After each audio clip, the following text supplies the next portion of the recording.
quand on arrive à Rambels, on se croit un petit peu perdu, c'est éloigné de tout, hein, au milieu de la forêt, mais on est entre Saint-Palais et Saint-Jean-Pied-de-Port, après le petit village de Huarmix, à Rambels est un quartier d'Ostabat.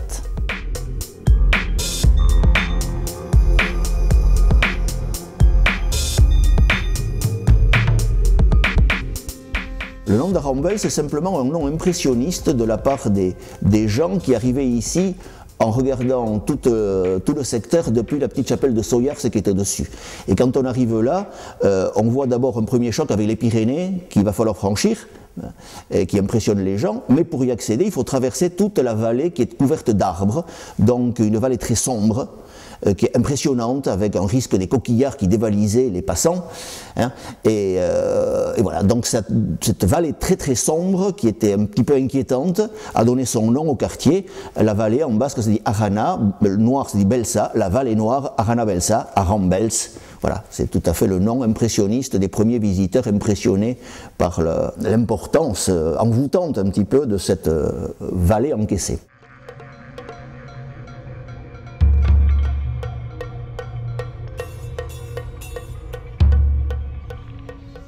Alors ici, le bâtiment a été construit, bien sûr, parce que nous nous trouvons sur les chemins de Saint-Jacques. Donc il était important que régulièrement, à espace régulier, les pèlerins puissent trouver un endroit où s'abriter et où avoir un relais religieux aussi. Donc voilà, la justification du lieu, c'est la voie de Saint-Jacques. Alors la date de construction, on pense qu'elle est fin XIIe siècle, début XIIIe. Alors bon, 1190 ou 1210 à quelques 20 ans près, on n'a pas de garantie, mais bon, je préfère dire pour l'ancienneté que c'est fin XIIe.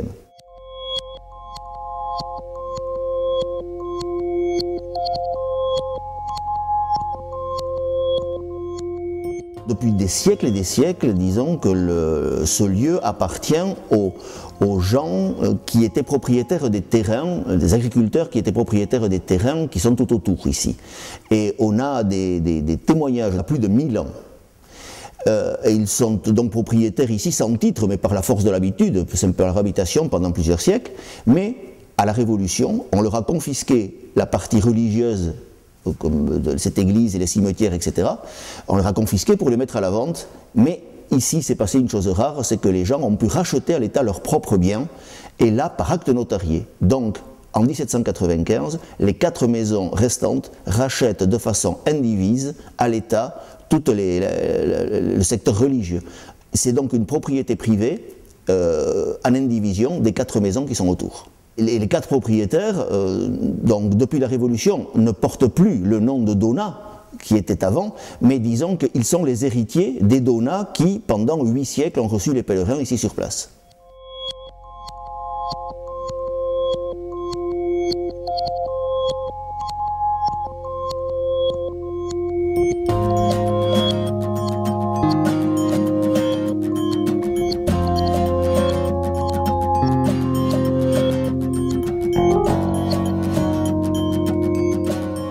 La décoration de la chapelle est assez variée. Effectivement, il y a une partie, d'abord le rétable, qui est en soi, qui est du début du premier tiers du XVIIIe siècle, qui a dû subir quelques évolutions, parce qu'il y a des moments où il y a des ruptures de style qui montrent qu'il y a eu des remplacements de certaines pièces, ou une évolution en tout cas. Et puis il y a les peintures latérales, les 8 peintures latérales qui sont un petit peu antérieures, hein, fin XVIIe on pense, qui représentent Saint-Pierre et Saint-Paul, les 4 évangélistes, et puis 2 saints symboliques, on va dire. D'une part Saint-Michel, terrassant le dragon, symbole de la contre-réforme, un pèlerin, Saint-Roch, du XIIIe siècle, qui est aussi, qui montre un petit peu l'une des figures chrétiennes en vogue sur le chemin de Saint-Jacques.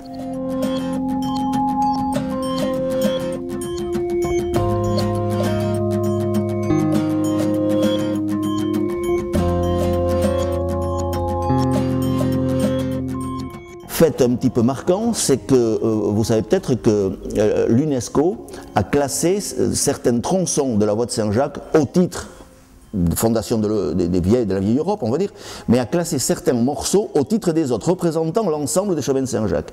Et celui de la région, ici, va de Harou à Ostabat, et la route qui traverse les maisons, ici en face de l'église, est classée au patrimoine mondial de l'humanité par l'UNESCO à ce titre. Donc on est sur un secteur quand même important. Et peut-être que la réunification des voies qui se fait à Saint-Palais et la chapelle d'Arambels qui est millénaire ne sont peut-être pas tout à fait étrangers à ce classement. La chapelle d'Arambels est classée monument historique depuis début des années 2000, depuis une dizaine d'années. Elle a été inscrite d'abord en 1999, je crois, à l'inventaire, et ensuite classée monument historique depuis 2020, je crois.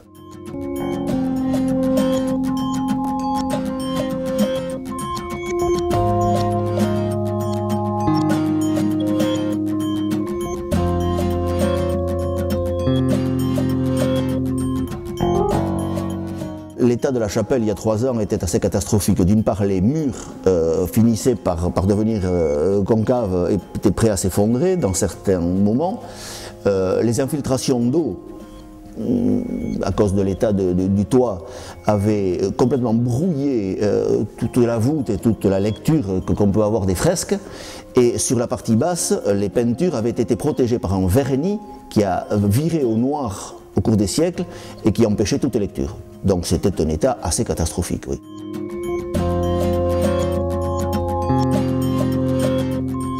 L'association qui s'est fondée en 2006 a relancé un projet déjà existant mais un petit peu balbutiant, disons, et en se regroupant en association, on a pu porter un projet. La DRAC, les services culturels, n'attendait que ça, je pense, et était déjà tout prêt à suivre une telle idée, et donc ont entraîné les financements publics, et l'association s'est chargée d'y mettre aussi sa part, ce qui a fini de débloquer un petit peu la situation, et tout le monde s'est entendu pour porter un projet alors, pas de restauration, de sauvegarde de conservation. C'est pas restaurer. Enfin, la restauration suppose qu'on refait dans un style 20e siècle. Ça, c'est interdit dans notre tête. Hein. Sauvegarde de restauration de façon à garder à la chapelle son style d'origine, hein, son cachet d'origine. Les travaux ont commencé par le toit et le clocher qui n'était pas prévu du tout, mais qu'il a bien fallu faire. Et ensuite, le toit qu'on a entièrement refait puisqu'il était responsable des défauts d'étanchéité et c'est lui qui a provoqué les infiltrations d'eau, donc il a fallu le refaire entièrement. Et puis ensuite à l'intérieur, ça a été d'enlever le vernis qui avait viré au noir, hein, et qui avait foncé toutes les couleurs, donc l'enlever sans enlever les couleurs elles-mêmes, ce qui est un travail d'une précision très très pointue quand même. Voilà. Et toujours en gardant en tête que chaque fois que l'on sait et que l'on peut faire la même chose qu'au Moyen-Âge, on se laisse aller, mais c'est rare, à des petites réflexions, mais même quand on ne sait pas et qu'on ne peut pas refaire, on s'abstient et on laisse les choses en l'état. Simplement, on enlève le vernis et on laisse les choses apparentes telles qu'elles sont. Voilà. Mais ça a donné des travaux d'une complexité très pointue. Je vous dis, enlever le vernis sans enlever les couleurs, c'est difficile. Toute la voûte aussi, ça demandait 4 mois de travail, écaille par écaille, toute la peinture était écaillée. Il a fallu reprendre ça centimètre par centimètre, et c'est un travail qui est d'une précision tout à fait étonnante. La restauration elle a commencé en fait en avril 2008 et elle s'est terminée au début décembre 2010, donc quasiment 2 ans et demi.